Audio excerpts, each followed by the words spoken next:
Hey, Governor Huckabee just sat down on the couch, the host of Huckabee here on the Fox News channel. Great to see you, Governor. Good morning. Nice to see you. Merry Christmas, everyone. Merry Christmas. Thank you. And if it's another weekend, it's another crazy story, because usually we get these sort of document dumps on a Friday, or sort of the bad information comes out on a Friday afternoon, so you get to waddle into it on a Saturday with us here on the show. Well, we learned yesterday from the Obama administration that 1 in 4 Americans in October who signed up through healthcare.gov, their applications may not actually have gone through, and therefore they don't have coverage. And now we learn that with all the fixes, 1 in 10 applications still aren't going through.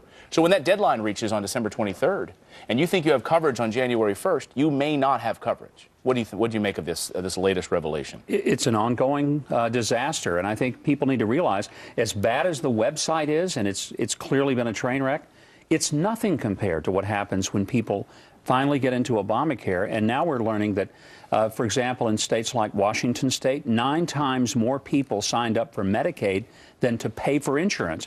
So this is just another chapter in the continuing saga of maybe Obama's greatest disaster. But this 1 in 10 failure, think about that. Some might say, well, you know, that's only 10%. Would we accept that 10% of our mail would be delivered in a mud puddle a block from our house? Of course not. Would we accept that our doctor 10% of the time gave us the wrong medicine and made us even sicker? Exactly. Of course not. Would we accept that a restaurant would serve us food that 10% of the time would make us violently ill? No. Should Americans be willing to accept 10% complete failure, even after we've spent nearly $700 million? Of course not. This is healthcare. It's a life or death question. Now, in the middle of all these debacles and scandals, and it's a very tough first term second term the president's had so far, he chooses to explain himself to one of his prime toadies, a professional Obama throne sniffer, Chris Matthews. Chris Tingle. You know, Chris Kringle is the Christmas person, but this is Chris Tingle, who has the tingle up his leg when he hears Obama couldn't make it up. talk. Rather than ask a single real question, he continues to slobber over the president. I thought they should have gotten a room. I mean, it was just that kind it's so of moment. believable. Yeah. I'm going to continue the rest of this interview in the same way that Chris Matthews did the interview with President Obama. Governor Huckabee, you are an incredible governor. And a very handsome man, too. Thank you. How did you do it? I mean, how many, when you get an interview like that, to me, what's the love fest aside, missed a lot of opportunities to really push him on these big questions about Obamacare and other programs, right? You know, honestly, when I've been interviewed, I'd rather somebody ask me hard questions, because you can knock one out of the park when it's a fastball, you know, right across the shoulder. If somebody's just lobbing things down in the dirt, which is what Matthews essentially did, it makes both of them, frankly, look less than they should. But have you ever watched Obama get a tough question? One of my reporters asked him once a tough question, and he looked so outraged. Well, the closest thing, I remember when Brett Baer did the interview with him, and he was really asking him, and Brett was pressing him, and it was respectful, but he was doing the job of a real journalist. And you could just see Obama bristling with indignation. How dare him Let me ask push you me. a broader question then about, maybe that's why all these the presidents are sort of going on lockdown now. We were talking about this a little earlier on the show. They don't want the hard questions, and therefore having press conferences, not actually even meeting with reporters. You know, Mitt Romney got a little testy with Brett Baer as well. He was asking him tough questions. Maybe they just don't want to talk to journalists anymore. I'm going to start getting testy with you guys. I think that's the way it should go. I mean, Obama's done interviews with, remember the disc jockey down in Florida? His nickname on air was the Pimp with a Limp. And he did, I mean, those are real hard-hitting interviews.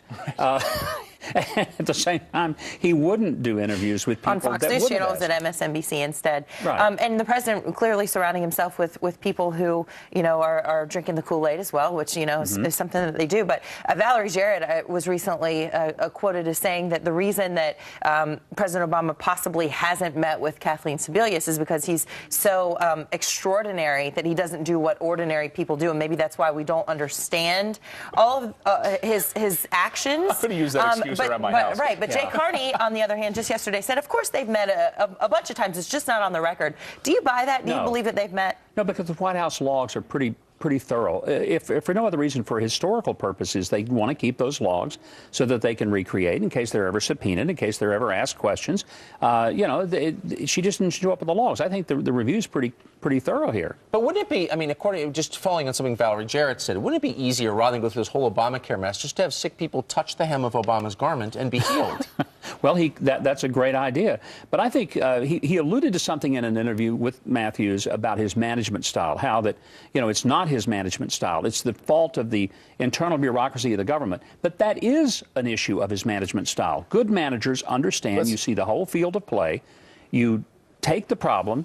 You take a big problem, break it down into little problems, you assign people and task them with the responsibility of fixing it, and you hold them accountable. You check on them constantly. He doesn't check up on things. He doesn't know what's happening because every time he's asked a question, his answer in every one of the administration, I don't know. I don't know. Well, he found about that when he read it in the papers. He saw that on TV.